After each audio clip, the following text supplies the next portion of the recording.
falling asleep is not the problem. Right. The problem is getting up in the middle of the night. I can fix that. Number one, my first thing is I tell people, don't go pee. Number two, don't look at the clock. Let's just go over basic hacks for sleeping or habits. Step number one, pick one wake up time. Step number two, stop caffeine by 2 p.m. Step number three,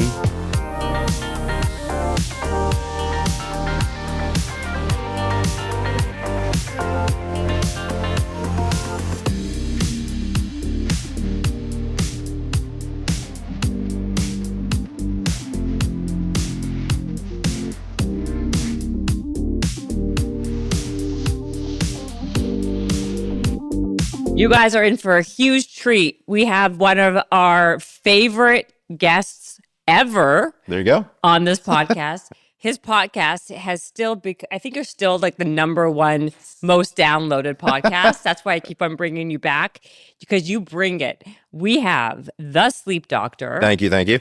Dr. Michael Breus back on the podcast. Thanks. Thank you so much for coming back. This is the three-peat, right? It is a three-peat. And you think, like, how much more information can you even know about sleep? Fair question. Right? Sure. But you cease to amaze every time you give better and better, more concise, new information. Thanks. Every time. Well, it's interesting because sleep is such a new field in medicine that there's like new things that we learn about all the time. I think that's one of the reasons why I like the field so much, is because I'm like this avid sleep nerd. I like read all the literature, but it's something new happens, like something miraculously new happens really quite often. One of the things that I was reading about recently, like current events in sleep, somebody was asking the question, is Ozempic or Mounjaro the next CPAP machine? Right? So for folks out there who don't know what all this means, so for people who have sleep apnea, which is a situation where your throat closes in the middle of the night, a lot of people have to wear a mask on their face, which pushes air down their throat to keep their throat open. It's also a weight-dependent situation in many cases. So Zepbound, which is another name for Mounjaro, which is, of course, like a GLP-1, is now recently been approved by the FDA for sleep apnea. Really? Right. Very interesting, right? So now all of a sudden, it's very interesting. So Mounjaro has as Zepbound, that's the trade name, is now available for people who have sleep apnea if you meet certain conditions, like you have to have a BMI that's a certain amount and things like that. But that's the first time something like that has ever happened. So you mean people are now being prescribed Mounjaro or Zepbound or Ozempic? Mm-hmm. For sleep issues? You could, in theory, do it. There's one drug that has actually been approved by the FDA to do it. So to answer your question, yes, that is a possibility. So then people say to me, like, well, Dr. Breus, I don't want to get put on a CPAP machine.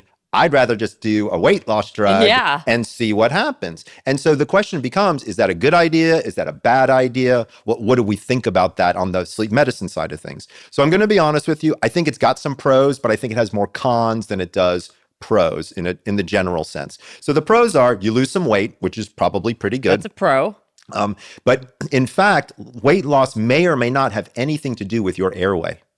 So depending upon where your weight sits on your body, so for example, if you got a lot of weight around your neck and you lose that weight, that's probably going to help sleep apnea because it's not crushing your neck in the middle of the night. But if you carry most of your weight through your hip area, it may or may not have a tremendous effect. So I could see it as a combination. As an example, so for example, you might get put on CPAP machine, then use a GLP-1, and then the pressure for the CPAP machine gets lower and lower, and then we can take you off the machine. So I think there's a lot of different ways. I think people need to be creative, but it's kind of interesting idea. Oh my, I mean, first of all, Ozempic and Mounjaro, these drugs are right? Taking over the world. Well, here's what's weird. They've been around for 20 years. Like this is what people have been using to treat diabetes forever. Like this, there's not a whole lot of new science here other than changing the indication a little bit. What's also been interesting is it appears to hit the addiction centers in some way, shape, or form because of cravings. So now they're talking about using GLP-1s for gambling addiction, sugar addiction, porn addiction, things like that. Real well, it also just takes away your desire to live. That's what it does, though, right? Because it's like I don't feel like eating. I don't feel like going out to the. I don't feel like gambling because it's like you become so tired on it.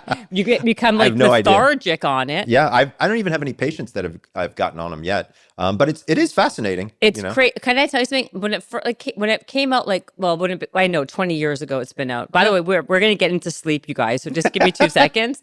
But when it came out to be when it was like really popular, like 3-4 years ago, I tried it for a week just to see. Yeah. I was so nauseous. I was so sick on it. A lot of people have pretty decent side effects. A lot of people don't even lose weight on it, or the weight loss takes really long time.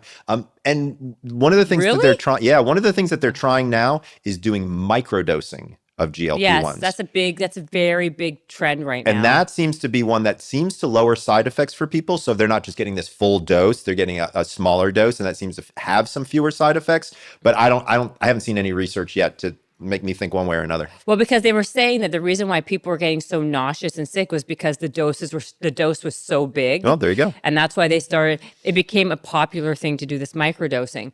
But anyway, like I just found like if you have no desire to like actually like live, it's probably not a good drug I'd rather be 10 pounds heavier or 20 pounds heavier, right? Sure. Like it's ridiculous. Okay. So let's get into all the other sleep stuff. So your new book is called Sleep, Drink, Breathe. Wellness is too fucking complicated. Wow. Yeah, you make it really easy. Like that's okay. So why do I need to read that book? If I sleep, drink, and breathe every day, is there something that you're going to teach me that I don't know about? I'm so glad you asked that question. So the truth of the matter is I wanted to look at what I call the dominoes of wellness. So I was reading this book by my friend Joe Polish called Life Gives to the Giver.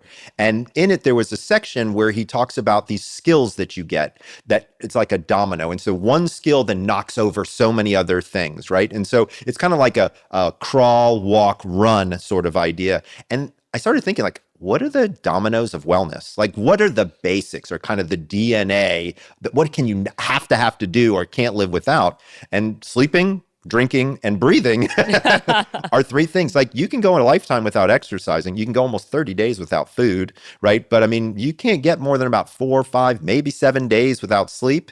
And you start to hallucinate. I mean, you are not in touch with reality. You can only go, I don't know, maybe 2 days without water, and then you're in real trouble. Air?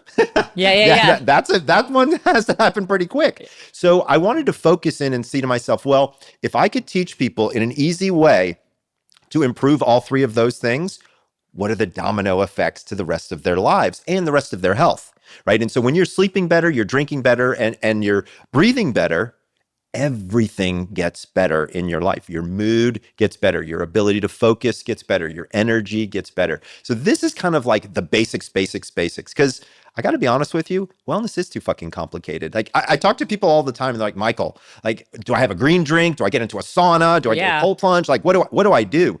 To be fair, this is what you do. This is where you start. This is kind of like a great starting line, and it's not overwhelming. Right? I create a 3-week plan, and a couple times a day, I ask you to do some stuff, and lo and behold, you're into wellness. Right. There you go. I mean, it's so funny you say that because like all these other modalities, right? Like the red light and the sauna and the cold plunge, they like maybe like move the needle like itty bitty teeny tiny. Exactly. Like 1 to 8%. Okay. If that. But people are not even focusing on the fundamentals, right? That's like what this is. And it's been proven, and you've taught me this, that sleep is the core component of overall health. Like when you look into it and like how sleep can disrupt everything in your body and affect you in terms like, well, you tell me, like you can tell us again. How does not sleeping affect your physical health? So it's quite remarkable.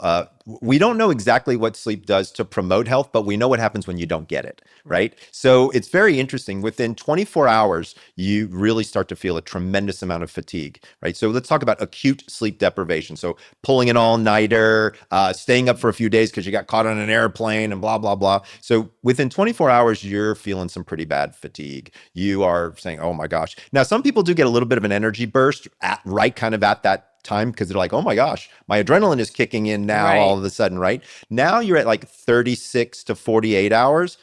Now you're actually starting to feel some mild physical pain. Like you're feeling that physical fatigue. You're feeling all these things. When you hit, like 48 to 72 hours, you'll start to hallucinate.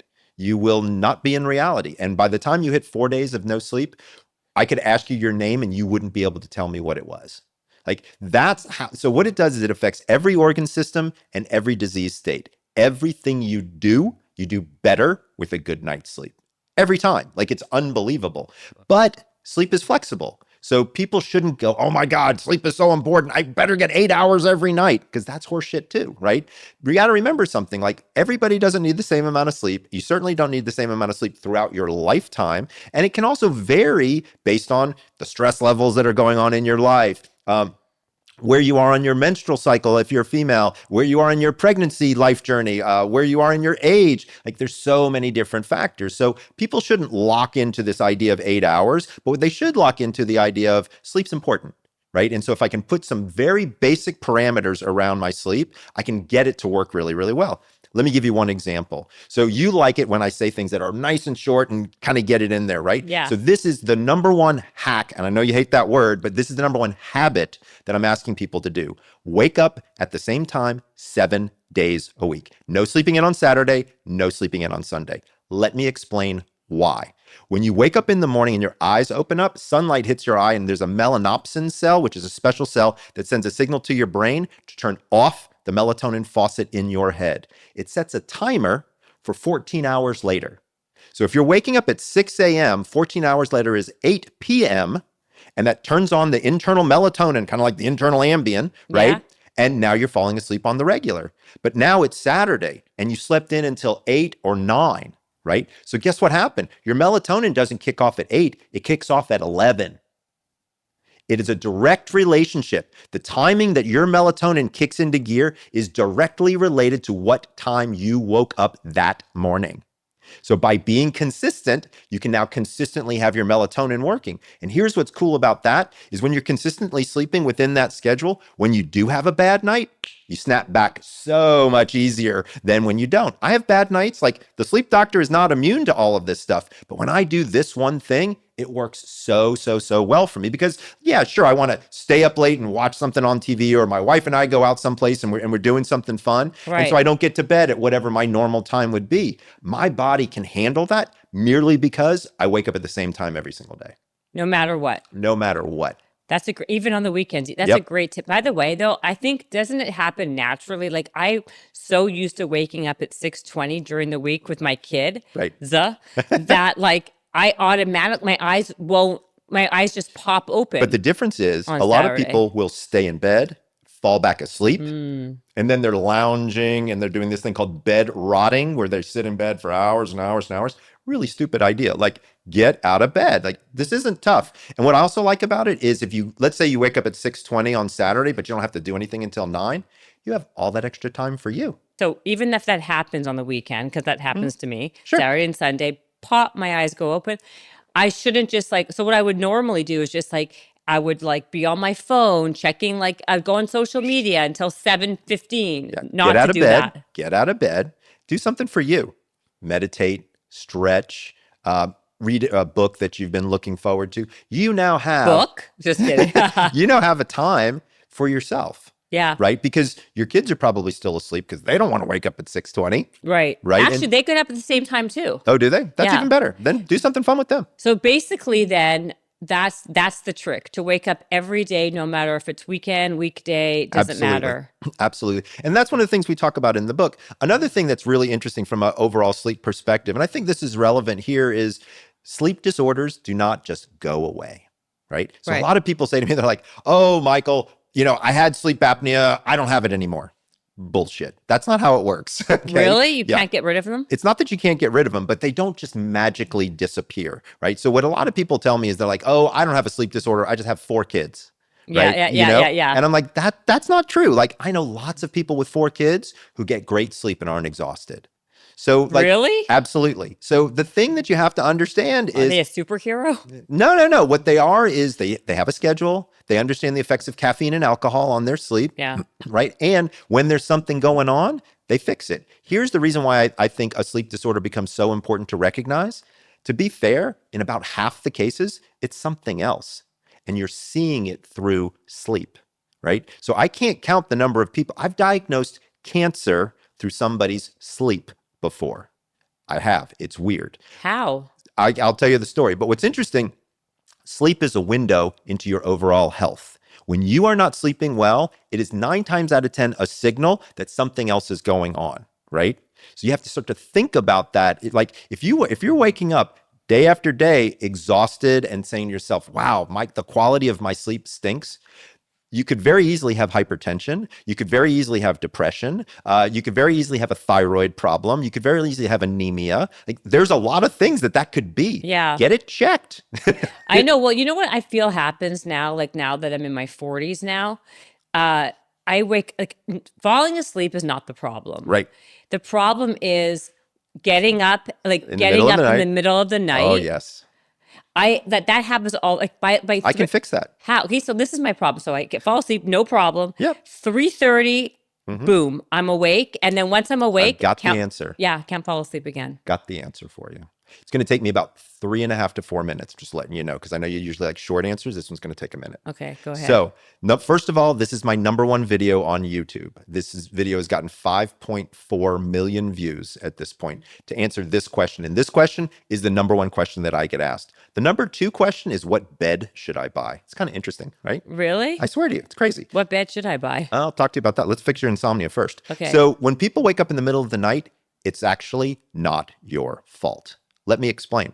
When you wake up when you go to bed at night, your core body temperature rises until it hits a peak.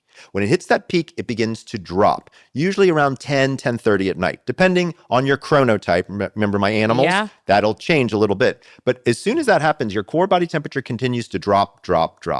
At some point, your core body temperature has to raise, otherwise you're going to become hypothermic. I'll give you one guess as to what time that usually is for you. 3:00 in the morning. That's exactly right. So every human on Earth wakes up at some point in time during the night, usually between 1 and 3 o'clock in the morning. That's because of this increase in core body temperature. However, most people don't even know that they've woken up because you have to be awake for about 45 seconds to actually realize that you're awake, and they roll over and they're back to sleep.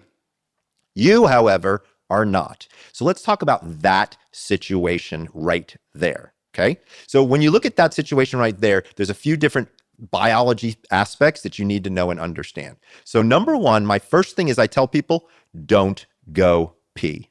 Now I want to be clear, if you got to go to the bathroom, go to the bathroom. But hold on for a second. 90% of people tell me they wake up and they say, well, I'm up, I might as well go pee.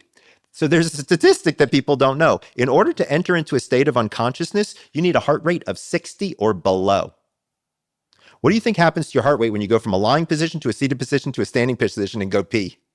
It's much higher. Much higher. So when you get back, then you got 2 issues. You got to get your heart rate down and you got to get yourself back to sleep. So don't go pee unless you really have to go pee. Now, a lot of people turn to me and they say, well, Michael, I feel like my bladder is full or something like that. And so I say, #1, are you on your side when you wake up?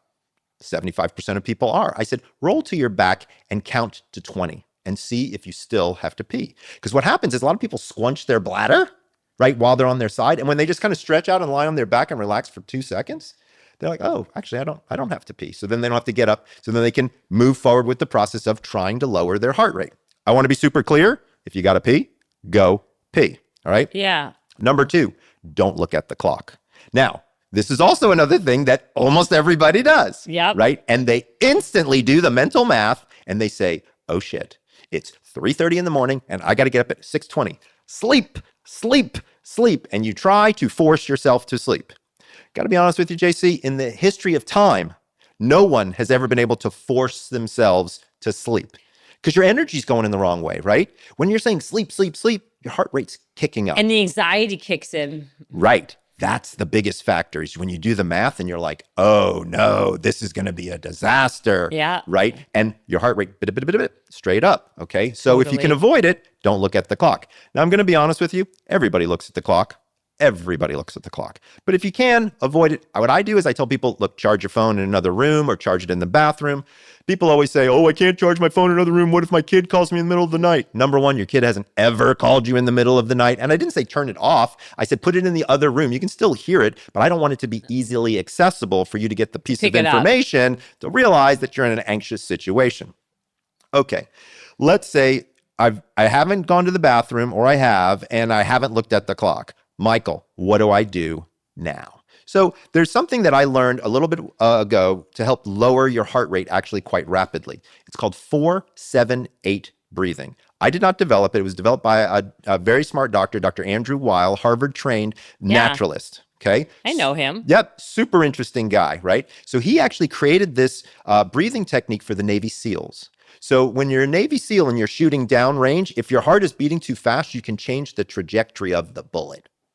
So he helped all the Navy SEALs lower their heart rate to a point where they could fire in between heartbeats. That happened to be 60, which is our magic number.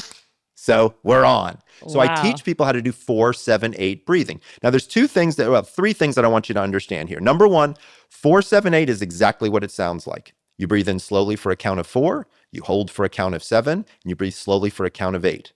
Back out. I'm going to be honest with you. When I first tried it, I couldn't do it. So I modified it, made it a 4-5-6 breathing. So my hold was a little shorter and my output was a little shorter. And it took me about a month to be able to kind of get my lungs used to this. But here's why it works so well. When you're counting, you can't think about anything else, which turns off monkey mind, which is what you probably get when your mind starts going. So by counting, you are occupying your mind. And when you're breathing and counting, you are occupying your mind and you are lowering your heart rate at the same time.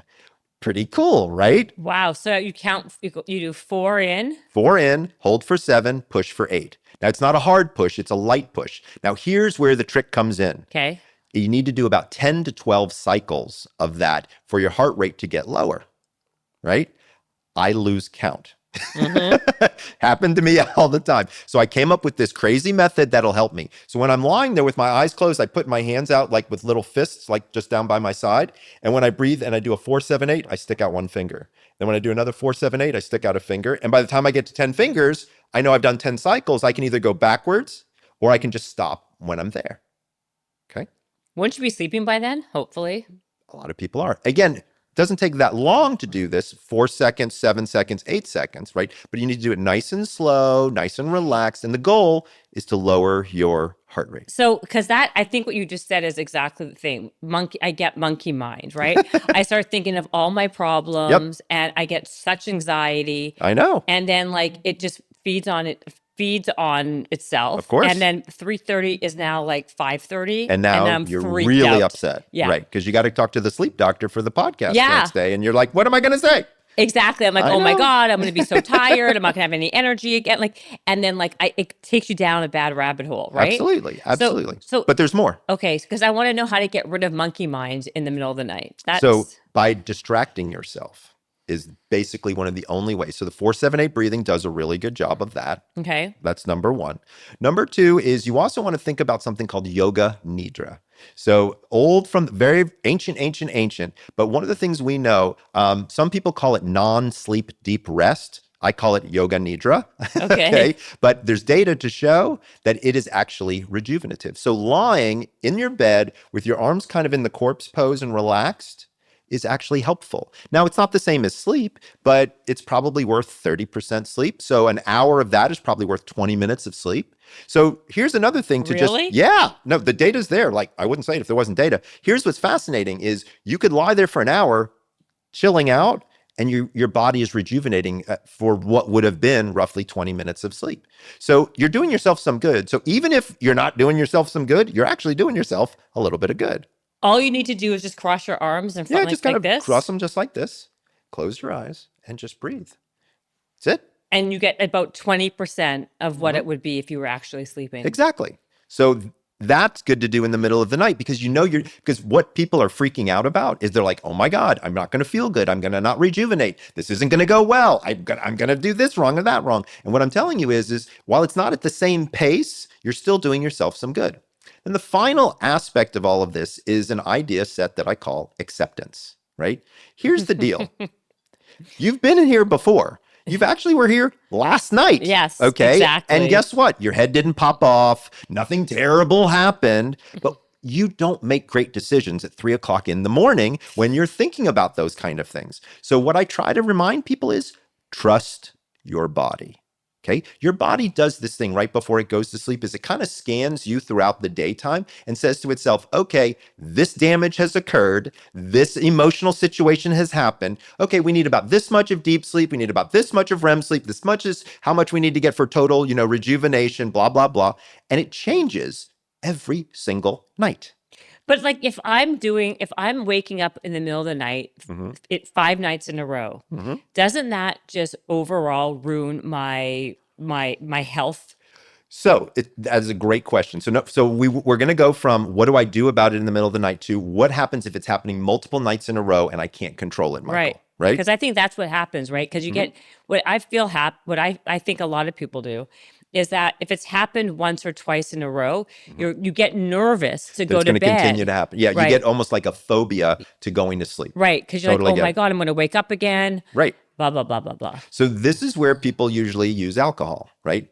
Bad idea. Alcohol destroys stage 3-4 sleep, which is the physical restoration. So drinking yourself to sleep at this point is never a good idea. I actually think, to be honest, what people are doing more than drinking now, or they're taking gummies. Yeah, so let's talk about cannabis and sleep, okay. Right? So especially if you're in a state where it's been legalized, which is almost all of them, 28 now, going on more. Yeah. Here's what you need to think about when you're thinking about cannabis and sleep. And by the way, I've written more about this topic than anybody else in the country. So if you swing over to thesleepdoctor.com and type in cannabis and sleep, you'll learn a ton.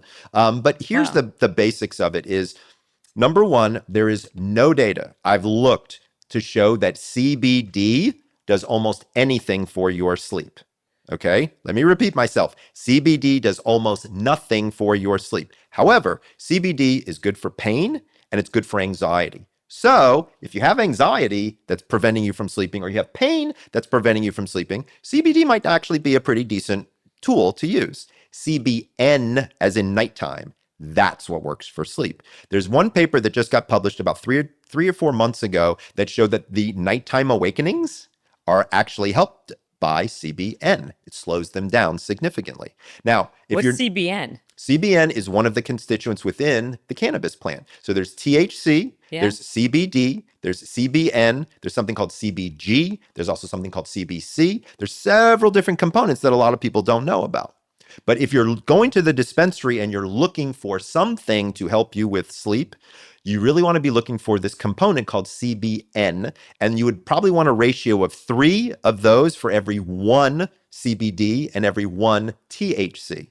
THC is the component that makes you feel buzzed and makes you feel fun and all that kind of stuff. Now, you notice I'm saying it's okay to have some THC. Let me explain. THC at high amounts will lower your REM sleep and increase your heart rate, which we don't want either one of those. But at lower amounts, it will lower anxiety. So I would argue that you want something that's high in CBN, because that's what helps with lowering your awakenings, CBD to lower some anxiety, and THC to lower some anxiety to help you enter into sleep.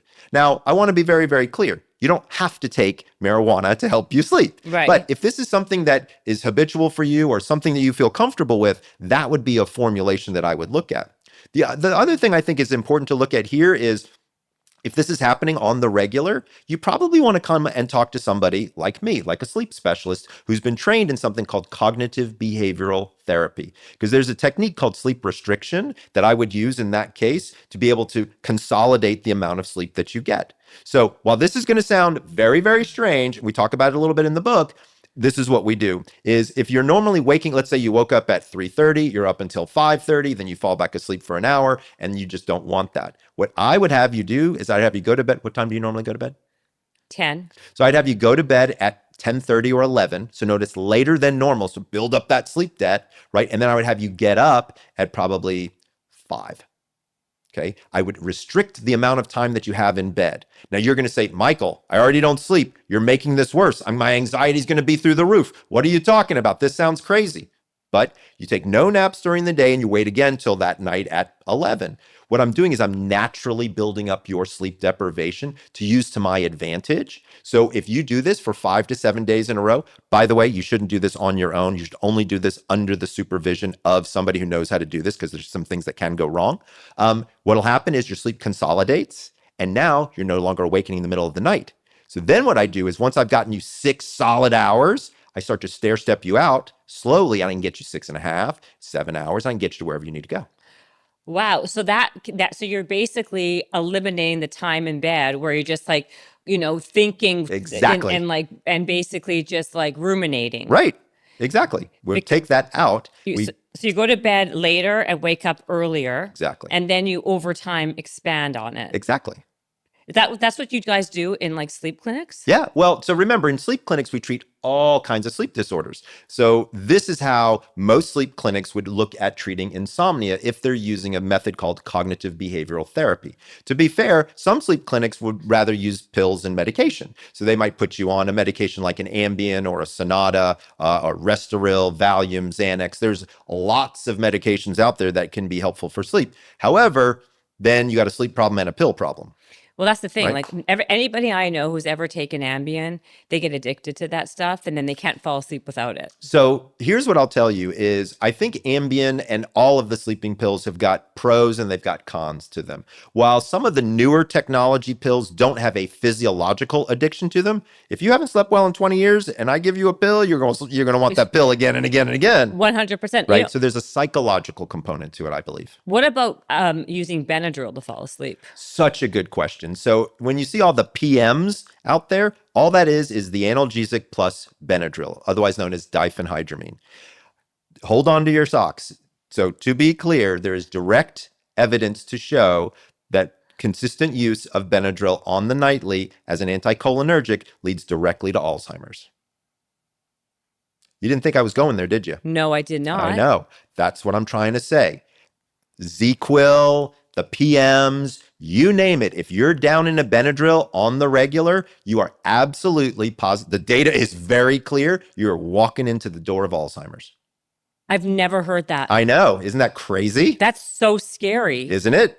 I'll show you the data. It's nuts. Oh my gosh, because that actually is the only thing that works. If I can't fall asleep, and it's been days. Now, I want to be clear.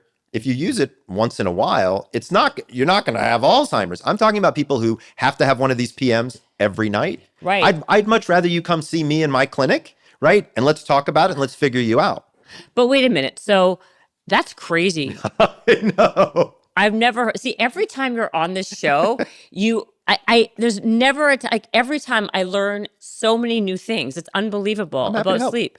So what about I heard you talk about vitamin C in sleep. Does vitamin C actually help you? Vitamin D. I heard vitamin C. So here's what I can tell you. What I'd run bloods on. So if somebody was to be part of my clinic or work with me, I would have them go to their doctor and I have them do blood work. So to be clear, I'm not a big supplement guy when it comes to sleep. I'm a big let's fix the body guy. So, get to the root cause. Right. So what are you deficient in? There's 3 things that if you're deficient in, I know for a fact they affect your sleep. Vitamin D, magnesium, and iron. If you are deficient in any one of those 3, there's no universe that you're getting a good night's sleep. So I always have everybody talk to their doctor, get their blood work, bring it in. Let's fix that first and just see how your body is operating at that point. If you'd be surprised, probably 25, 30% of the time, that's all it takes and people are sleeping better. Let's say you don't have that and you're saying to me, okay, Michael, I need something to help me fall asleep. I don't want to take something like Benadryl. I want something that's a little bit more natural, kind of not into the cannabis and gummy scene, or maybe I don't live in a state where that's legal. You've already told me that alcohol is a bad choice. What are we going to do? I can't call a cognitive behavioral therapist in the middle of the night, right? Right. So there are a few supplements that have been shown to be very helpful for sleep that are pretty gentle. Something called GABA. So GABA is kind of like the brakes of the brain. It definitely can help you slow down your thinking, lower your anxiety. Valerian root, specifically valerian combined with hops, has been shown to be actually quite effective, as effective as sleeping pills in some cases. So that's kind of interesting as well. What's it called? Valerian root and like hops from beer hops as a combination. That's been shown to be effective as well. So there's a couple of things out there that you can figure out and work with. Ashwagandha can be helpful for creating anxiety or lowering anxiety and things of that nature as well. What about just taking magnesium? So I'm a huge fan of magnesium because roughly 75% of people are deficient in magnesium. And I did a study with a group about magnesium, and they had me test their product. And I got to be honest with you, I was blown away. You told me that before, that you did that study, that like it was like way above any other. Yeah, so it's called Upgraded Formulas. And this guy came to me and he was like, I want to prove to everybody that my magnesium is the best for sleep. And I was like, that's a pretty tall order. And he was like, let's go. And so we did a double-blind, placebo-controlled study. So exactly like a drug trial, but with magnesium. And people acted as their own controls. It was the strongest design of a scientific study that you could have. And all the researchers were blinded. They had no idea what they had given people. So that's why it's double-blinded, placebo-controlled study. And this guy's magnesium was through the roof. I mean, people were sleeping significantly better. Deeper sleep was better and falling asleep was better, just from magnesium. Did you test other magnesiums to see, or what we did was we tested against a sham, and then we tested against so we tested against another magnesium, and we tested against a placebo. Okay, how about melatonin? So melatonin is interesting because there's pros and there's cons. I'll tell you, there's only really 3 instances, maybe 4, where I have a tendency to like melatonin. I think melatonin works well for jet lag. I think melatonin works well for shift work. Melatonin is also used in something called REM behavior disorder. By the way, melatonin can actually be helpful with ADD and ADHD. There's some new data on that. And then I think melatonin works well in people with a melatonin deficiency. So as we get older, one of the things we know is that the aging brain doesn't make melatonin nearly as well as it once did. And so a lot of people have less melatonin as they hit the 55, 60, 65 kind of age range. And so that's when melatonin might not be a bad idea to take on the regular. So like people like who are aging, like you were just saying, just to kind of finish. Oh, wait, can I make one quick comment? Yeah. Melatonin is not for children. Period. Full stop. People don't know this. In Europe, at high dosages, melatonin is a contraceptive. It is? Yep. See, I'm dropping bombs on you left and right. You really are. What do you mean? At high dosages, melatonin actually affects the entire cycle, like women's entire cycle. So it actually affects birth control. So as an example, if you're taking birth control pills and you decide to take melatonin, your birth control pills could easily become less or ineffective. FYI. Melatonin also affects SSRIs, so antidepressant medication. So if you're taking Prozac, Zoloft, something like that, and you just hop on over to the drugstore and grab yourself some melatonin, you could easily have a problem with that. It also affects your blood pressure medication and diabetes medication. So it's a hormone. It's not just this root that we're getting from somewhere. It's a synthetically produced hormone, which affects lots of things in the body, which is why I don't like it, especially in kids. No kidding. I know. And also, like, it's also not something to get addicted to either. Correct.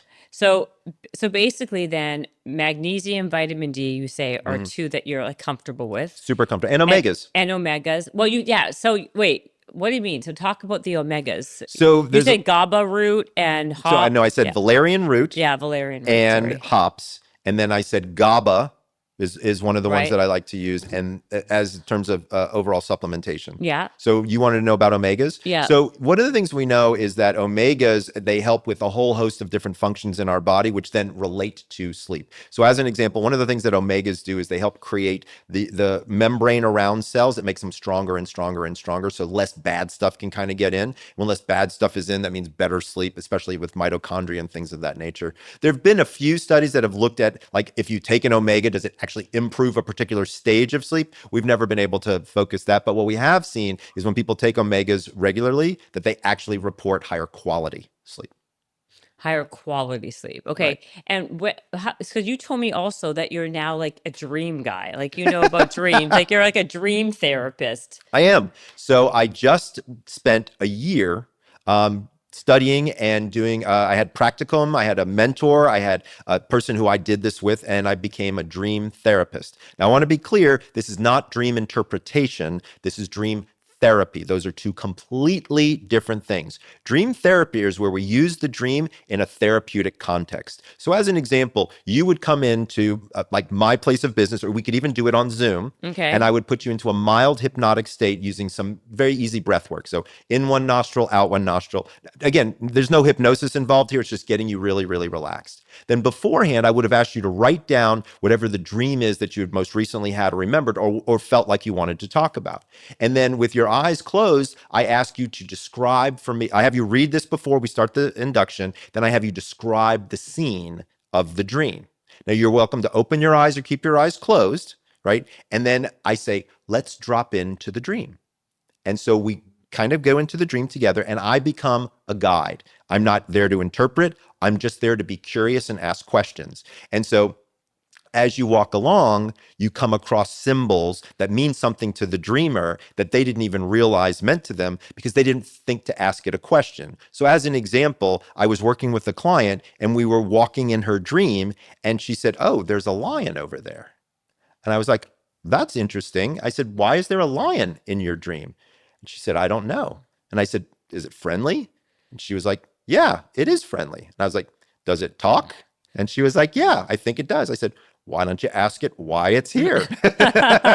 So she did. And it turned out that the lion, Leo, was representing her father, Leo, and they had this, who had passed away, and they had this communicate. It's pretty powerful stuff. This is actually, this is dream interpretation, actually. It's not dream interpretation in the sense of if you're swimming, you hate your mother, right? It's a personalized journey through your emotions. The thing that people have to understand is dreams are emotional metabolism. So you have to dream to be able to process your emotions.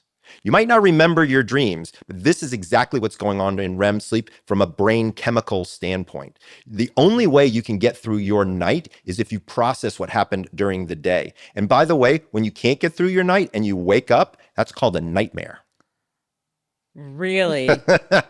Isn't that cool? That is. So now, and this can be done in a group setting, it can be done on Zoom, things like that. And so I've been the dreamer and I've been the therapist. So I have a partner that we work with, and she teaches me how to do this, and I teach her how to do this. And then we have a mentor. We did a year-long course. There were other therapists there to learn how to do all of this. But it's really opened my eyes because I got to be honest with you. And when I was becoming a sleep specialist, like nobody ever talked about dreams. Like, I mean, and when I did my fellowship, like you didn't even almost ask about dreams because what are you going to do, right? Like I've had patients in the past that have had nightmares, and what we historically would do is we would put them on SSRIs. We'd put them on antidepressants because it knocks out REM sleep, and then we would knock out the dreams. But they're not getting REM sleep, which over the course of time is probably not the best idea either. Right. So we didn't have any great real solutions for it at the time. Now I'm starting to feel more confident now that I'm getting some experience. And I spent a year studying with this and doing all this kind of stuff. It's been pretty fascinating. What if you don't remember, like me, I don't remember anything I dreamed. So we can teach people how to remember their dreams. It has to do with what time you wake up. It has to do with intention. It has to do with a few things. But what we've discovered, there's a few quick tips for remembering your dreams. Number one, don't move.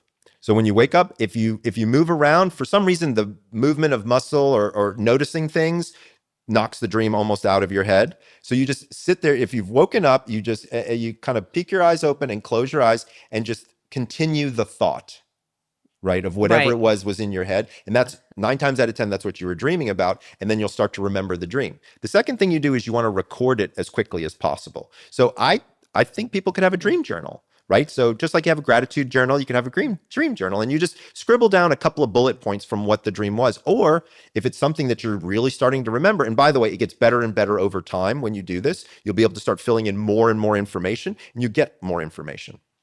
It's kind of like a gold mine into your brain. Yeah. Well, I always want to remember my dream. And I try when you get woken up from your dream, you try to get back to sleep. Yeah. But it never works. You're like, where's Matthew McConaughey again? Yeah, exactly. But it never seems to ever work when you do that. It's hard to do that. But I will tell you that in the study of dreams, we know that dreams are like chapters in a book. So if we wake somebody up in the beginning of the night and there's a theme to their dream, and then we wake them up, 6 hours later, the theme is still there. It's just further down the path. So that's interesting, actually. Yeah, it's cool stuff. Yeah, it is. I want to get back into actual sleep because I think that from the last couple of times you were here, we talked all about like different sleep habits that people have, Yeah. right? You could Chronotypes. the chronotypes, right? And if you guys had, you have a book out. What's it called? That book? Sleep, Drink, No. Breathe. The new book is called Sleep, Drink, Breathe. The But old book is called The Power of When, W-H-E-N. right, and you talk about how everybody has a different Chronotype. and how they sleep. But what I find interesting is that because of people's sleep habits, and if you're married, you've got a boyfriend, a girlfriend, a husband, wife, whatever, and you have different sleep habits. Dog, What? cat, dog. Yeah. They sleep in bed too. They have have very different sleep habits. They have very different sleep habits. How does it work when if I say I'm my habit is I like to wake up really early and go to bed early. Right. If my husband likes to go to bed late, like How do you do that? because the reason why I'm asking you is because I saw a statistic that said like 25% of relationships Couples sleep apart. No, 25% of relationships break up because of the different sleep habits. Got it. So let's talk about that for half a second. So I want to be super duper clear. The strength of your relationship has nothing to do with where you sleep. Okay. Lots of people think that it does. One of the most common things that I have when I'm working with patients is I say, look, I need you to go to bed later because, we're doing the sleep restriction thing. And he says, no, my partner and I, we go to bed at the same time. I'm like, well, do you eat the exact same foods together? Do you work out and do the same things together? No. But we go to bed at the same time. Like people can't get past. Right. They can't get past that part. And it's like, so break that down for me. Why? Well, my partner says that they can't fall asleep unless they're lying next to me. Okay, so can you can you listen to a podcast? Could you be on an iPad? Could they wear an eye mask while you're reading a book? Like can any of that happen? Oh, well, maybe some of that could happen. And so we start to negotiate through and we kind of get that. Some people will completely separate. The statistic I thought you were going to mention was that roughly 25% of people sleep in different beds now. Oh, that's another one though too, right?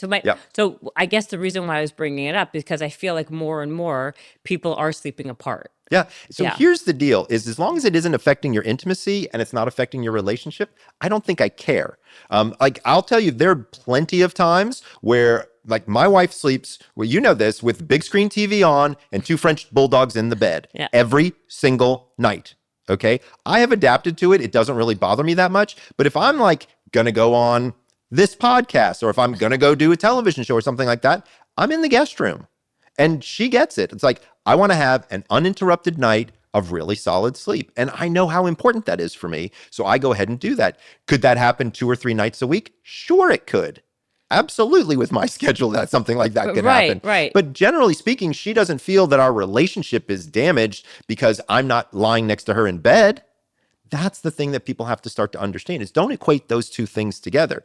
And if you're worried about intimacy, because that's usually the thing that most people are worried about, in fact, when you sleep in separate beds, you have more intimacy than less.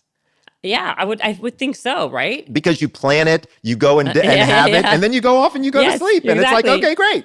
And you sleep better. You do. Absolutely. Right. So, but have you noticed there has been a more, because of the sleep habits, people are breaking up more though, as opposed to because. So I will tell you, I've saved more marriages as a sleep doctor than I ever would have as a marital therapist, just by kind of getting people back together in bed. So I think there's a balance that we have to play, right? I think there's got to be a little give, there's got to be a little take, but I definitely have seen people who have such opposite schedules that it's just not going to play itself out. So you also said something earlier that I didn't want to interrupt you. You said something about sleep debt. Yeah. Okay, what is sleep debt? So sleep debt is this concept where you take a certain amount of hours out of the sleep bank every night, right? And then you kind of put them back. My concept surrounding sleep debt is your debt is variable. You don't take out 8 hours every night. You don't need 8 hours every night. Some nights you need 6. Some nights you need 8. Some nights you might even need 9. But probably not. Okay, but well, 9's a lot. But when somebody tells me that they need 9 hours on the regular, all kinds of red flags are going off in my head. I'm thinking depression. I'm thinking narcolepsy. I'm thinking obstructive sleep apnea. Really? Absolutely. Okay, and also as you age, I feel like some people's sleep gets worse and worse. So here's what happens is it does, but it doesn't. Like I've got 90-year-olds who sleep like a stone, and I've got 26-year-olds who sleep like crap. So I would say that it's probably not the rule. It's more the exception that as you get older, you get better sleep. But here's what I'll tell you are the factors. You become more medically infirm. So you got more shit wrong with you. You're probably taking medications or changing those habits into medications. And so that becomes problematic as you age. Also, there's something that a lot of people don't know. In the sleep laboratory, when somebody's over age about 55 or 60, we actually change this criteria to score sleep staging because your brain is different.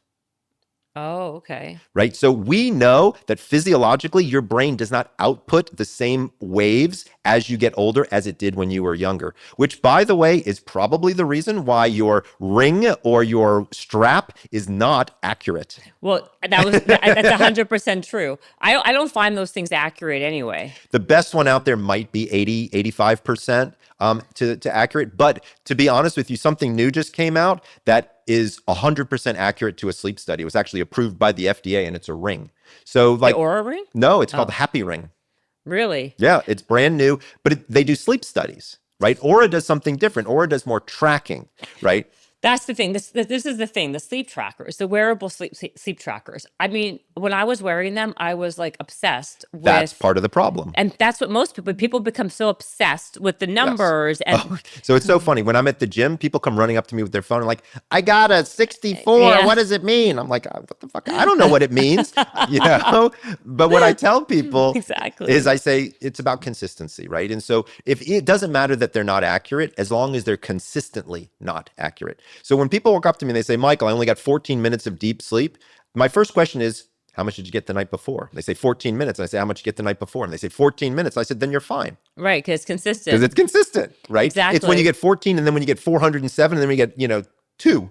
That's what I want to know what happens in the delta. That's what's interesting. Do you think they're even useful though? Like, is it better just not to wear them? So I think it depends on the person. So I think for me, I find them to be useful to track my patients and to keep my patients honest. So as an example, every patient that I have fills out a handwritten sleep diary. Everyone, there's nothing digital. I have lots of rules about that. I've been able to find that my methodology works faster by actually having people print things out on a piece of paper and write them in. Yeah. Okay. But I use the Oura or something like it to make sure, because people lie all the time. And really? so Yeah. all the time. And so about then their sleep? You'd be shocked. They feel guilty. They're like, oh, I didn't do what Dr. Breus told me. I don't want that. It's rare. Here's the best part is once I have access to their Oura data, they never lie on their sleep diary because they know I'm looking at their Oura data. Right, you can see it. Right. So it's kind of a nice balance or accuracy checker. So I use it for that. And then I also use Oura at times when I've got, I deal with a lot of celebrity clients. And so when they're all over the world, it's much easier for me to because I have an open API with Oura and I can zoom into their ring and I can give them information immediately. So you have people that you work with, celebrities, for what reason? Because they can't fall asleep? Yeah. Well, I mean, for example, there are a couple of celebrities that have given me the opportunity to talk about our work together. So, for example, Carson Daly. Right. Okay. So Carson, I was on the Today Show one time. He pulled me to the side. He's like, man, I'm exhausted. And I was like, well, have you ever done a sleep study? And he was like, no. So we had a sleep study sent to his home. Turns out he had sleep apnea. And so we were able to treat his sleep apnea. We talk about it on air and he's much, he's significantly better for that. I've treated Paris Hilton. For a while, she had issues surrounding insomnia, and we dealt about that. Her husband, Carter, and I are good friends. I know Carter. Yeah, you know Carter. And Courtney and Carter. I think I met them through you. Yes. So you meet everyone through me, I Michael. do. You are so connected. So I worked with Paris for her insomnia because she's bouncing around all over the globe. At the time, she was still DJing. This was before she had kids. Oh, wow. So she was everywhere. So jet lag was a big issue, things like that. And then the craziest one was Steve Aoki. So that's a good one. Steve's one of my close friends now. I love this guy, but he did 200 shows last year. 200. And he gets on at 11, 12 o'clock? Yeah. And he's going till 3 or 4. And it's usually a stadium show. 80,000 people are bouncing around. Can you imagine trying to get that guy to go to sleep after that? That's a good one to talk about, right? So someone like that who has a schedule, who they're obviously night owls. Yeah, he's a shift worker. He's a shift worker, right? So let's say you get off stage and it's 5 o'clock in the morning or 4 o'clock in the morning. You're super amped. Yeah, there's no universe you're going to bed. Like, how do you get someone like that to go to sleep? So number one, Steve's great about it. Like, again, he gave me permission to talk about things, but like, he's not a drug user. Like, he's actually really like clean living, like, because he wants to stay, active and so the good news is I don't have to deal with a lot of that. And to be fair, like, I've dealt with a lot of rock and rollers, and my first question is like, who's doing an 8-ball before the show? Like, what's like, like, I need to know the information so I can understand how to, treat it. Like, and then all of a sudden everybody tells me everything. I'm like, wow. But like, generally, if I don't have any of those drugs and alcohol issues to deal with, because that's part of their performance, then what we actually do is we look at one of the big reasons that they're so amped up is because there's so much energy in. Right. And they're pulling it in and they're pulling it in. So what we have to do is give them the opportunity to take energy out. A lot of that helps with meditation, with breath work, with slowing things down. Music is really big. I can get people from an amped stage and slowly, get their whatever their music is that they like and kind of bring them into a different vibe and then slow them down. It can take time though. Also, hydration becomes a big factor for a lot of my celebrities, especially my rock and rollers, because they blow through the sweat while they're out there. Athletes as well. So hydration becomes a big issue of slowing people down. Well, you talk about drink. Is that what you meant? Yeah. Well, drink in here is hydration, right? And so that's the other thing. So I guess we're talking about all of the things that I do with them is right here in the book. So yeah, I mean, that's the type of stuff that... Talk about hydration. How does that affect your sleep? So it's kind of fascinating. A lot of people don't know this, but the body, is made primarily of water. Like, I think it's like 78 or something, 80% water. And so when you look at that, when you are dehydrated, that's part of the reason you get a migraine. Like, your brain is actually shrinking onto itself. Like, your brain shrinks when you're dehydrated. And that's called a migraine, right? And so so if you want to avoid that, right, hydrate. I mean, to be clear, you can't cure all migraines with hydration, but definitely if you're getting migraines on the regular, headaches on the regular, it's disrupting your sleep, hydration turns out to be a really easy fix. Right. That could be a cause that you don't even think about. Exactly. But people also, like, one of the things I learned, I think I was telling you the story earlier, is hydration is such an interesting thing because, like, when I go to the gym, right, don't you always see this? There's a person at the water bottle thing, right? They've got their water bottle under there. They look around, it's half full. They pull it, they drink, and then they put it back in, right? And I am always the kind of the asshole. And I tap them on the shoulder and I say, sip, don't gulp. And I always get the exact same response back. They say, I'm just trying to get as much in as I can to meet my water kind of quotient, right? Yeah. And so here's the problem is when you gulp, it doesn't go in, it goes through. Let me explain. When you wake up in the morning and you walk out to your kitchen, right? If the sponge that's sitting out there, it's like shriveled up and it's hard as a rock. That's you when you wake up. Most people don't know it. You lose a full liter of water every night just from the humidity in your breath. Okay? Wow. Right. So you wake up dehydrated. You're that sponge. Here's the problem. If you take that sponge and you stuck it under the faucet and you wide open the faucet and the water hits it, it doesn't absorb it. It bounces off. That's gulping. But if you just open that a little and you let it drip onto it, it absorbs it, it forms, and now you have a useful tool. Sip, don't gulp. So that's funny you say that too, because I'm trying to get all of my water intake in as well, because I hate water. Well, you can't hate water, girl. I hate it. I mean, I'll drink tea. Well, you can get water and other things. That's okay. But what I mean is because of that, I have this whole system in place so I can drink a lot of water during the day. What color is your pee? Like whitish yellow. Then you're hydrated. But no, I don't think I am, because I'll tell you, because I get headaches sometimes. I feel my skin looks dehydrated. But it's not about me. But what I was going to say is in the morning, what I will do to try to get my water quotient, I will drink a liter and a half in the morning. I'll take lemons. I'll squeeze the lemons in. Oh, that's good. And by the way, you can make your own mineral water if you want. My own what? Mineral water. Yeah, I know I can. Yeah, you can add like zinc and little fun stuff. Oh, it's good. So basically what I'm saying is I like take my supplements with the big liter and a half of water and I gulp it. Sip, don't gulp. It's going to be so much better for you. So is it better to drink it over like an hour period versus a 20-minute period? Yeah, 20 minutes. Don't kill yourself over it. But like as an example, one of my big things that I have people do in the morning is I call it the 3:15s. So when you wake up, I ask you to take 15 deep breaths, drink 15 ounces of water, and get 15 minutes of sunshine. If you do all of those at the same time and you span it over the 15 minutes, it's perfect, right? So take a deep breath, drink an ounce of water, enjoy the sunlight. Take a deep breath. But what happens if you don't have access to sunlight? What do you tell You people? could use artificial light. So, if it's January and you're in New York City and the sky is gray, turn on every light in the room. Really? It stops the melatonin production. That's how you move brain fog out of the brain. So tell me again how to move brain fog? So a lot of people, they have brain fog in the morning because their melatonin is actually still going. But if you use artificial light and you get it, it'll turn off that melatonin faucet, no problem. So say the whole thing again. Sorry. So it's called the 315. So when you wake up, have a spot in your place, like a chair and a glass of water. Okay. Right? If possible, it would be great for it to be outside so you can get some fresh air and sunshine. But if it can't be, it can be near a window. And if it's just not even sunny outside, it can be artificial light. Okay. So you want to have 15 ounces of water, take 15 deep breaths, and get 15 minutes of light exposure. Now, to be clear, the light doesn't have to be in front of your face. It can be kind of to one side. But as long as it's going in, it turns off that melatonin faucet, which is what's creating 90% of the brain fog. Wow. What about just drinking a cup of coffee? So coffee is okay, but part of the problem is coffee is a diuretic and makes you pee. Mm-hmm. So once you get past kind of your second cup of coffee, it's not a good idea. But I do have a hack that I talk about in the book for how to drink coffee. If you wait 90 minutes after you wake up to have your first cup of coffee, you actually get more boost from the caffeine than you would otherwise. I tell people you want to hydrate before you caffeinate. I'll explain. So in order to pull the brain out of a state of unconsciousness, you need two hormones. You need adrenaline and cortisol, and they're pretty high.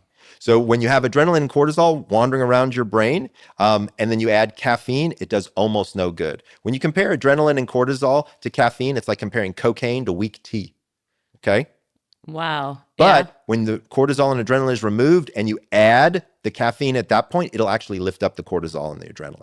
So by waiting just 90 minutes after you wake up, so if you wake up at 7:30, hydrate first, then you have your first cup of coffee at 9. That's a long time to wait. It's not, I promise you. It is, because if you want to work out and do all these things, don't you kind of need to have your coffee? I don't think you do. I think you need to hydrate. You think hydrate? Okay. But can you wait? What's the difference between waiting an hour or 90 minutes? Because the adrenaline and cortisol has to drop in order for you to get anything from it. Like you can drink it all you want, but you're not going to get the boost you're looking for. So, and what time is the latest that you would suggest someone drinking coffee? So on the other side of it, yes. I would say probably 2 o'clock is probably where you want to stop caffeine, because remember, caffeine has a half-life of between 6 and 8 hours. So let's say it's 2 o'clock, 8 hours later is 10, roughly when people are going to bed, you'd have about 50% of it out of your system. If you could back it up earlier and earlier into the day, what most of my patients end up with doing is they have their first cup of coffee 90 minutes after they wake up, then they have half of a second cup, and then they never have another one. Wow. Okay. What about foods to eat for sleep? So the big thing that I think people to take away here is there's not necessarily, I mean, there are some foods that promote sleep, things with omegas in them, like fatty fish Yes. and, tart cherries and pistachios and blah, blah, blah. That's not what we need to talk about here. I think what we need to talk about is processed food and sugar. So there is now data to show that processed food, specifically processed food containing sugar, actually slows down and in some cases prevents melatonin production. Remember, melatonin is that key that starts the engine for sleep. You ain't sleeping if you ain't got no melatonin. So having high sugar right before bed, number one, it's very difficult to fall asleep, but it actually can change the hormonal production of what's going on. So have your dessert at noon, not at midnight. So, let's just go over basic hacks for sleeping or habits, right? How about I give us a 5-step plan? Okay. Step number 1, pick one wake up time. Yeah, we got that one down. Step number 2, stop caffeine by 2 p.m. Step number 3, stop alcohol 3 hours before bed. Most people don't know it, but alcohol really disrupts sleep quite a lot. It takes the average human about 1 hour to digest one alcoholic beverage. So if you have 2 drinks, which is your limit, right? And then you stop and wait 3 hours, you usually have peed this out. And so you're okay. But please, in between the drinks, have glasses of water. So step number 3 is to stop alcohol 3 hours before bed. Step number 4, daily exercise. There is nothing better to improve the quality of your sleep than daily exercise. But to be fair, you don't have to run a marathon. 20 minutes of cardio and then move to resistance exercise. If you can do that 3 to 4 times a week, you will definitely see a difference in your sleep. And then I would say the final thing is know your chronotype, right? If you know what your chronotype is, all of this becomes so much easier. You have the ability to, understand when to go to bed, when to wake up, things of that nature. And then I told you my 3:15s for the morning. That's a really good one, actually. I heard you once talk about something about water bottles, like put something. Yes. So when people get too hot in the middle of the night, a lot of people were asking me, should I go out and buy one of those thermoregulators, those things that you can put in the bed that makes it hot or makes it cold?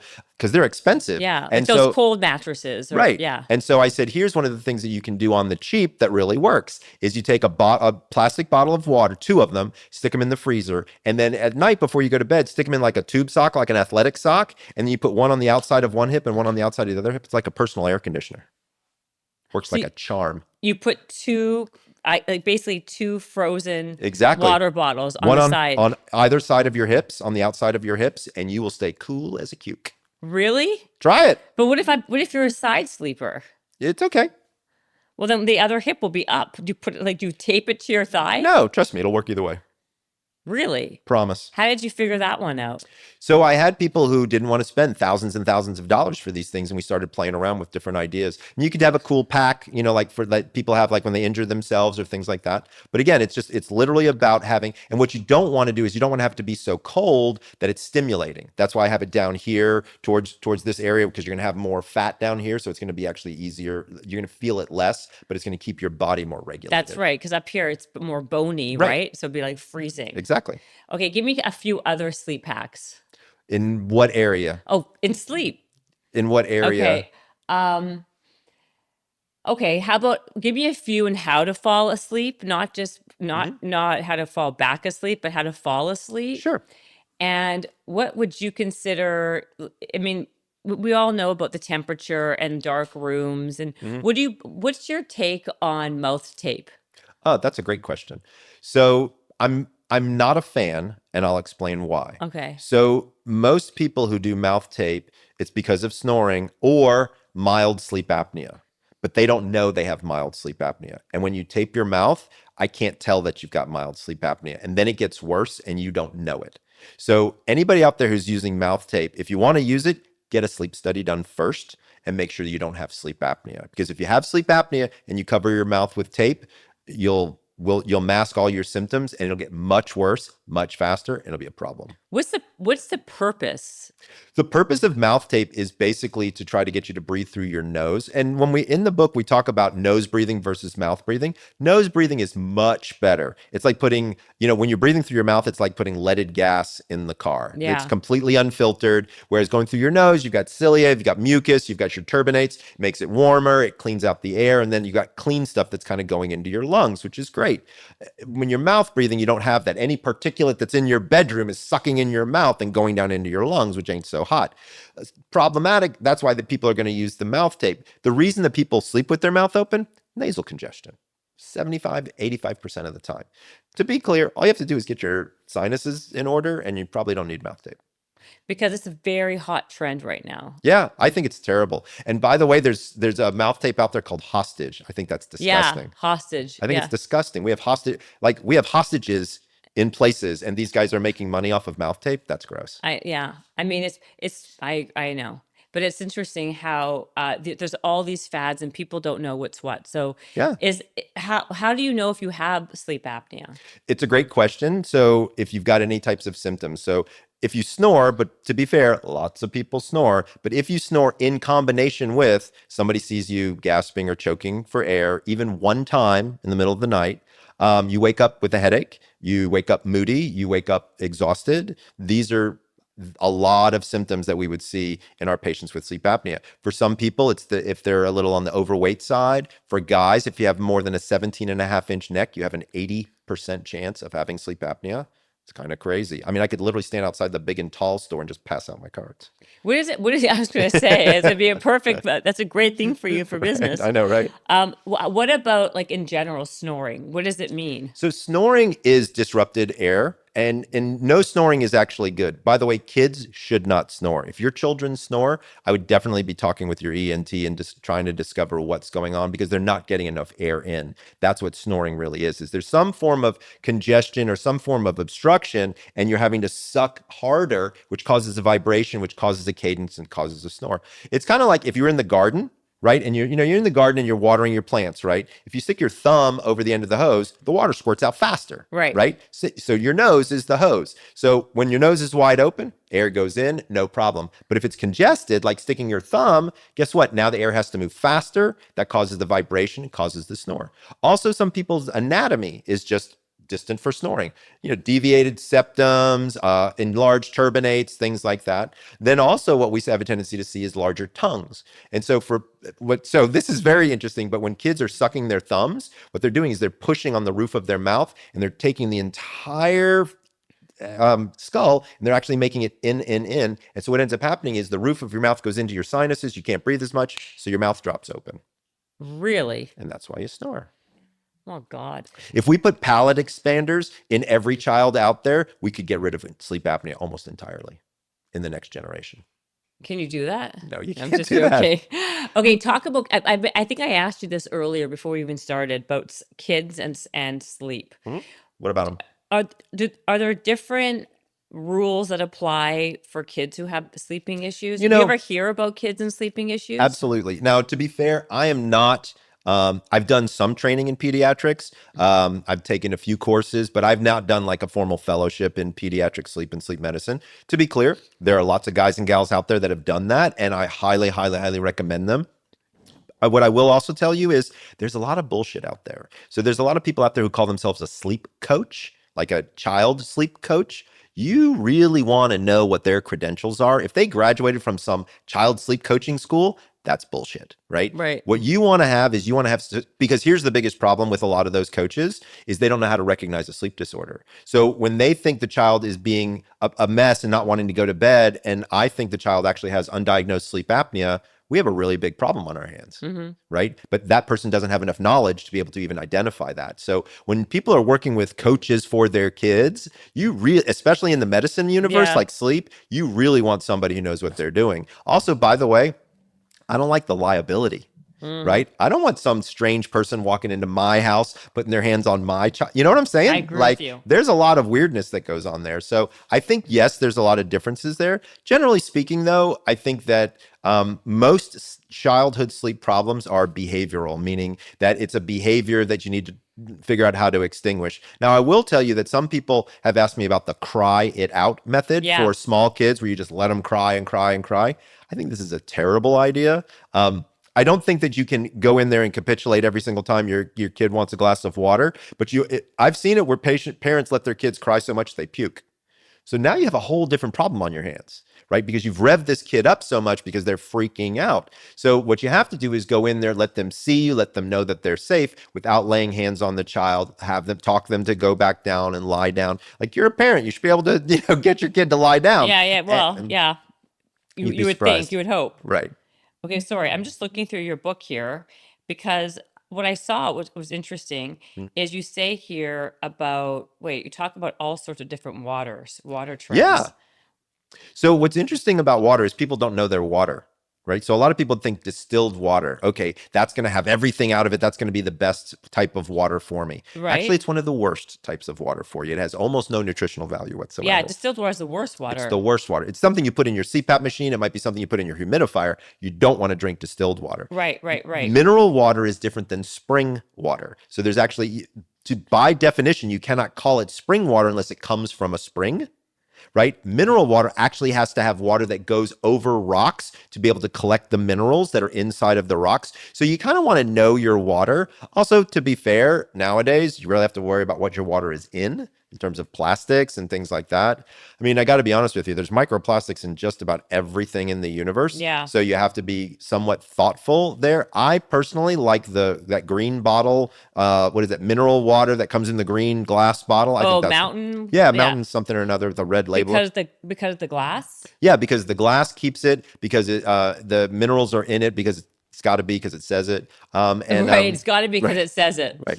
Well, they legally can't do it. Like their competitors would sue them in a heartbeat. But wait a second. The reason why I was bringing it up that you're talking about alkaline water and distilled water and spring Right. water, is there a particular water that you think is the most hydrating for someone to drink? Wow, what a great question. So I would say that your best bet is if you don't want to like think through it and worry about it all, I would say you can definitely have tap water that's run through a filter. So like Brita is Yep. just fine in 90% of the cases. If you want to buy water, then I would say mineral water is probably where you want to go.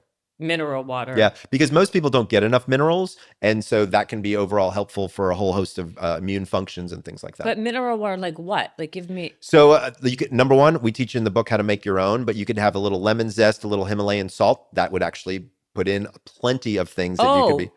Right. That's what you told me earlier. You said, Yeah. you can make your own mineral water. Right. That's what you meant. Yeah, so people can make their own if they choose to, or you can go ahead and buy whatever the labeled mineral water is. So mineral water is the best water. I think so. And then also I want to talk about these things called hydration multipliers.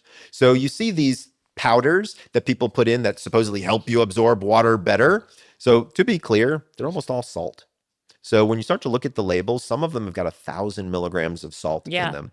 So these are not things that you would want to take on the regular. So I tell people, like, if you're a runner and you're doing a long run on Saturdays, that's when you take your liquid IV, your LMNT, your whatever powder it is. Whatever. I don't know them all, but whatever, right? Or if you're going on a 3-hour hike, that's when you would take a hydration multiplier. If you take it every day, there's a very high likelihood that you create too much sodium in your system, and then you have a big problem. Big problem like what? Well, so hydration is all based on a sodium, basically sodium potassium balance. And so when you keep adding more and more sodium, what ends up happening is your body holds on to water and holds on to water and holds on to water, and eventually it's not good. So how does that affect your sleep? Good question. I'm full of them. You are. So when you look at hydration and how does it affect sleep directly, again, what we talked about is you lose a tremendous amount of water. And so what ends up happening is you become dehydrated. And that is one of the reasons, by the way, that you wake up. So if you're fully hydrated, then you have a tendency to sleep longer than if you're dehydrated. So one of the easy ways for my insomniacs to sleep better is to get hydrated. That's why I wanted to know what's the best water, because I think alkaline water is the water that I've been drinking. I like alkaline water. There's pros and there's cons in different directions. I don't think you can only drink alkaline water. Well, I drink, the big trend is hydrogen water. So I talk about hydrogen water in the book, and I'm going to be honest with you, there's very little data on hydrogen water. Of course. Very little. Yeah. There's some guy going around who's got some hydration blender thing. I think he's full of shit. Like, well, I mean, number one, he has no credentials whatsoever. Yes. I think he calls himself a biologist. But at the end of the day, right, there have been at least 2 studies looking at hydrogen water, and hydrogen water can have some positive effects to it, but not nearly to the level that it is being promoted at.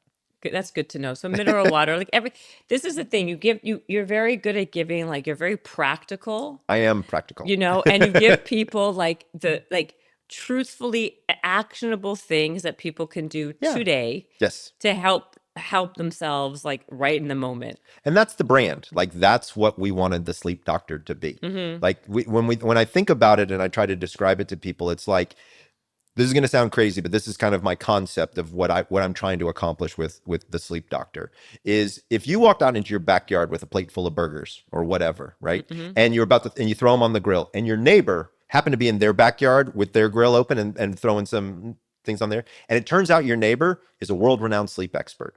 And you just got these 2 quick questions, but you got to get back before your burgers burn. So you hey, Michael, I got these 3 questions. Bing, bing, thanks. Go. That's the brand. Yeah. That's what we're trying to accomplish is you don't have to know all the, that's my job to know all the theory. I can take hyper complicated stuff and distill it down into actionable bite-sized pieces that can be helpful. That's what we're trying to accomplish. But that's what you do better than anybody. Thanks. No, you do. I laugh because I can literally just press record, ask you one question, go pick up my kids at school, come back, and I'm the three-peat. Come on. Exactly. You could just go for 2 hours. I could be like, okay, Michael, how do you sleep better? Bye. Right. Be back in 2 hours. But it's amazing. Okay, so your new book called Sleep, Drink, Breathe: Simple Daily Habits for Profound Long-Term Health. This is what, book number 5. 5. Yikes. 5 nonfiction, 1 fiction. That's amazing. Yeah. That's amazing. It's fun. I'm thinking about a few others maybe in the works over the course of time. I probably have at least 2 more books in me. Really? Yeah. How about a dream book next? Well, that's one of the thoughts, actually. Yeah, because it would be great to have somebody who's kind of like my practicality break down dreams and start to think about dreaming. And now that I've had this year-long course in dream therapy, I feel much more educated in it. There's a lot of different types of dreams. There's lucid dreams. There's something called precognitive dreams. There are nightmares. There are stress dreams. So there's a lot that I've learned that I'm anxious to impart. To get into. Wow. Well, again, it's been a pleasure having you on the Thanks. podcast. I Can you always have come a good back time. again? I don't know what you call a four-peat. I don't know, but we'll figure it out. We'll figure it out. Okay, Sure. guys, check out Sleep, Drink, Breathe. You will not be disappointed. Michael is full of so many amazing tips and tricks, as I'm sure you can have just told us from the episode. So thank you, Mr. Sleep Doctor. It is my pleasure, JC. Sweet dreams. Sweet dreams. Bye.